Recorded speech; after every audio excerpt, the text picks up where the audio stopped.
Hi gas అందరు ఎలా ఉన్నారు? ఓకే, నేను వీడియో చేయడానికి రీజన్ ఏంటంటే కల్కి మూవీస్ వచ్చిన అస్సలు మూవీ మాత్రం awesome block buster hit movie. So ఎందుకు మాట్లాడుతున్నా అంటే ఈ కల్కి 2898 అనే మూవీ మన ఇండియన్ మైథాలజీ నుంచి తీసుకున్నటువంటి ఒక కాన్సెప్ట్. సో దానికి సైన్స్ ఫిక్షన్ యాడ్ చేస్తే ఎలా ఉంటుంది అని చెప్పి ఒక ప్రయోగం చేశారనుకుంటా. బట్ అది 100% సక్సెస్ అయింది. సో మొదటిగా డైరెక్టర్ ఎవరైతే ఉన్నారో నాగేశ్వన్కి యాడ్సప్. సో ఇట్లాంటి మన ఇతిహాసాల నుంచి ఒక మంచి కాన్సెప్ట్ తీసుకొని దానికి సైన్స్ ఫిక్షన్ యాడ్ చేస్తే ఎలా ఉంటుంది అని చెప్పి, ఎందుకంటే ద్వాపర యుగం అంటే మహాభారతం కురుక్షేత్ర యుద్ధం ఎండింగ్లో పక్క నుంచి ప్రారంభమై కలియుగం ఎండింగ్ వరకు మధ్యలో జరుగుతున్నదే కల్కి మూవీ. సో ఇట్లాంటి మైథాలజికల్ మూవీ తీసేటప్పుడు చాలా జాగ్రత్త తీసుకోవాలి. ఎందుకంటే కొంచెం అటు ఇటు అయినా చాలామంది చాలా రకాలుగా వ్యతిరేకిస్తుంటారు. కానీ దీంట్లో 100% సక్సెస్ అయ్యాడు మన నాగేశ్వన్. సో అట్లాగే ఎవరైతే ప్రొడ్యూసర్స్ ఉన్నారో అశ్విని దత్ గారు కానీ ప్రియాంక, వీళ్ళు అసలు ఎక్సలెంట్ మంచి కాన్సెప్ట్ ఎంచుకున్నారు. అదేవిధంగా కంప్లీట్ స్టార్ క్రూ ఎవరైతే ఉన్నారో టీం అందరూ, ప్రభాస్తో మొదలు పెడితే అమితాబ్ బచ్చన్, కమల్ హాసన్ గారు, దీపిక పదుకొనే, అట్లా దుల్కర్ సల్మాన్, విజయ్ దేవరకొండ, ఎవరైతే అందరూ ఆర్జీవి, రాజమౌళి, బ్రహ్మానందం, చిన్న చిన్న రోల్స్ అందరు చేసిన వాళ్ళందరూ 100% వాళ్ళ పాత్రలకి న్యాయం చేశారు. అసలు కల్కి మూవీ ఉంటుంది. ఫస్ట్ హాఫ్ అందరికీ అంటే చిన్నగా చెప్తాను నేను. ఫస్ట్ హాఫ్ స్టార్టింగ్ నుంచి ఫస్ట్ హాఫ్ అయిపోయే వరకు కంప్లీట్గా ఆ స్టోరీ దేనికోసం జరుగుతుంది అనేది ప్రతి పాత్రను పరిచయం చేయడం కోసం నాగేశ్వన్ అసలు ప్రేక్షకుని 1 గంటన్నర సేపు కూర్చోబెట్టడం అంటే నాట్ జోక్. ఎందుకంటే సెకండ్ హాఫ్లో ఇంకా మూవీ ఉంటుంది. సో స్లో నేరేషన్ జరుగుతుంటుంది. ఆ కథ చెప్పే సమయంలో రకరకాల పాత్రల మధ్యలో వస్తుంటే పోతుంటాయి. మహాభారతం ఎండింగ్ నుంచి మొదలు పెట్టుకుంటే ఫస్ట్ హాఫ్ అశ్వత్థామ ఎంట్రీ, వాళ్ళ ఫైట్. సో అప్పటి వరకు ప్రేక్షకుని అలా కూర్చోబెడతాడు. మధ్యలో ఇక భైరవ, బుజ్జి వాటి మధ్య వచ్చే సన్నివేశాలు కొంచెం స్లో అనిపించినప్పటికీ ఫన్ జనరేట్ అయింది బాగా. సో అదేవిధంగా అటువైపు కాంప్లెక్స్లో ఏం జరుగుతుంది అనేది, కాశీలో ఏం జరుగుతుంది, అటు శంబల అన్నారు అక్కడ ఏం జరుగుతుంది, అసలు ఒక్కొక్క ప్లేసెస్లో ఏమేమి జరుగుతుంది అనేది ఆ కథగా మనకు చెప్పడం 100% సక్సెస్ అయ్యాడు. అక్కడ మన పేషెన్స్కి టెస్ట్ పెట్టినట్టే. ఎందుకంటే ఆ కథను అర్థం చేసుకోవాలి. ఎవరు ఏంటి స్లో జరుగుతుంది ఏం జరుగుతుంది అని అర్థం కాకుండా కథలో లీనమైతే అర్థమైపోతుంది. ఇంకో విషయం ఏంటంటే అసలు ఈ మూవీకి వెళ్ళే ముందు మనం మహాభారతం యొక్క కాన్సెప్ట్ మన మైండ్లో ఉండాలి. లేకుంటే మూవీలో మధ్యలో వచ్చే కొన్ని పాత్రలు మనకు అర్థం కాదు. అసలు వీడు ఎందుకు వచ్చిండు, వీళ్ళు ఎందుకు వచ్చారు అనుకుంటాం. మహాభారతం తెలుసుకోవాలి, దాంట్లో ఉన్న పాత్రలు ఏంటి తెలుసుకోవాలి. కృష్ణుడు, అర్జునుడు, కర్ణుడు, అశ్వత్థామ వీళ్ళందరూ ఎందుకు వస్తారు ఏంటి అనేది తెలుసుకోవాలి. తెలుసుకుంటే ఈ స్టోరీ ఇంకా బాగా మనకు కనెక్ట్ అవుతుంటుంది.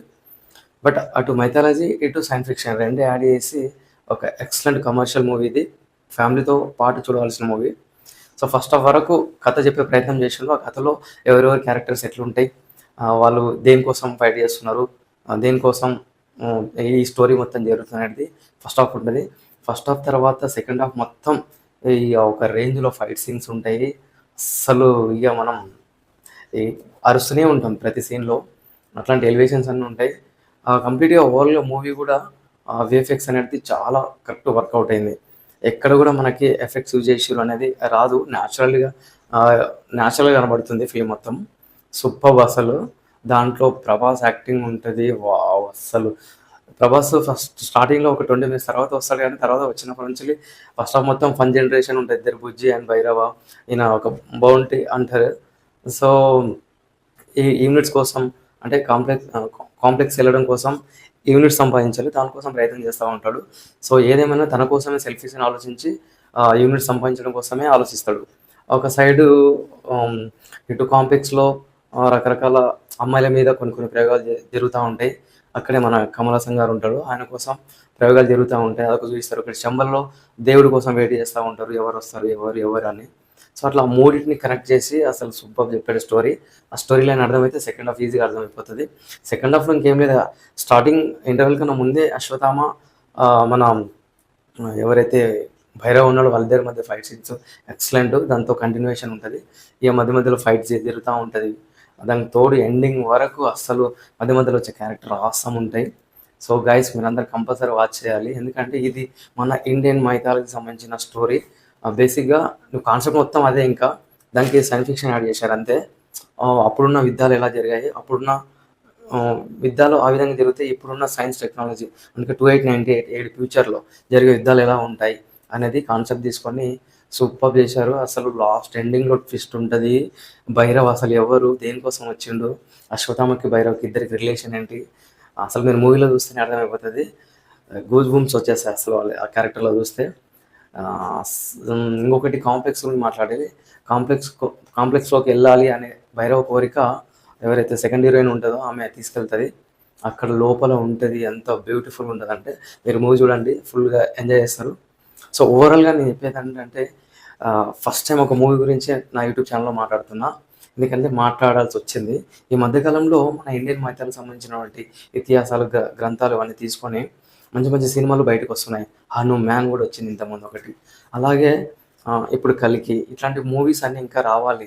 ఎందుకంటే అప్పుడే ద్వాపరయుగం కాలం నాటికే ఎంతో టెక్నాలజీ ఉన్న మన ఇండియన్ కల్చర్లో ప్రతి యుగంలో ధర్మం అధర్మం అయినప్పుడు, ధర్మం 4 పాదాల మీద లేనప్పుడు, మొత్తం కలికాలంలో మనుషులందరూ ఒకరికొకరు చంపుకోవడం, చిన్నపిల్లలను దారుణంగా మానభంగం చేయడం, ఎవరికి రెస్పెక్ట్ ఇవ్వకపోవడం, ఇట్లాంటివన్నీ దారుణాలు అయిన తర్వాత ఎండింగ్లో ఇంకా అధర్మం పరిపాలిస్తుంది అనే క్షణంలో ధర్మం కాపాడడం కోసం మహావిష్ణు అవతారంలో మళ్ళీ శ్రీకృష్ణుడు జన్మిస్తాడు. అదే కాన్సెప్టు కల్కి అవతారంలో వచ్చేదే కాన్సెప్టు. ఇంకా ఈ మూవీలో అయితే నెక్స్ట్ కల్కి యూనివర్స్ ఉంటుందంట. అసలు దానికోసం వెయిటింగ్, అంటే నెక్స్ట్ పార్ట్ చూడాలి అనే ఆతృత మనలో కలిగించడం బాగుంది. అది కంపల్సరీ చూడాలనిపిస్తుంది, చాలా బాగుంటుంది. మీరు ఒకసారి ట్రై చేయండి. ఇక రకరకాల సీన్లు మధ్యలో వస్తూ ఉంటాయి. అసలు ఇక మనం సెకండ్ హాఫ్ అయితే హైలైట్ అని చెప్పాలి. కంప్లీట్ హాలీవుడ్ లెవెల్ ఎఫెక్ట్స్ ఉన్నాయి. మనకి ఎక్కడ కూడా ఏంటి ఇది కొంచెం మైనస్ అయింది అనిపించదు.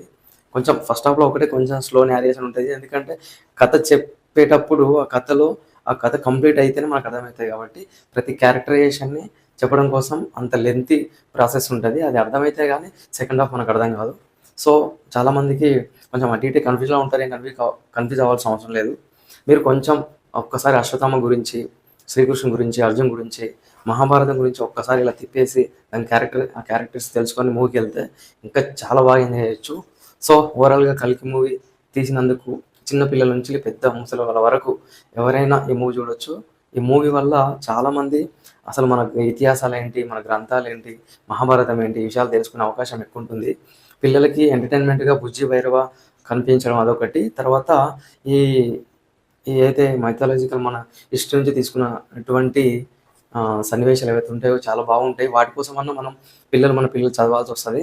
సో దీని ద్వారా మన ఇతిహాసాలు మనం తెలుసుకోవచ్చు, మన కథలు ఏంటి, మన పురాణాలు ఏంటి అవన్నీ తెలుసుకోవచ్చు. సో ఓవరాల్గా మూవీ మాత్రం మాసం, అందరూ తప్పకుండా చూడండి. మన ఇండియన్ అంటే మన తెలుగు ఫిలిం ఇండస్ట్రీలో మన తెలుగు మూవీ, ఇండియన్ మూవీ ఇప్పుడు వరల్డ్ వైజ్గా ఆడుతున్నటువంటి మూవీ కల్కి మూవీ. సో తప్పకుండా ప్రతి ఒక్కరు చూడాలి, తెలుసుకోవాలి. Thank you so much.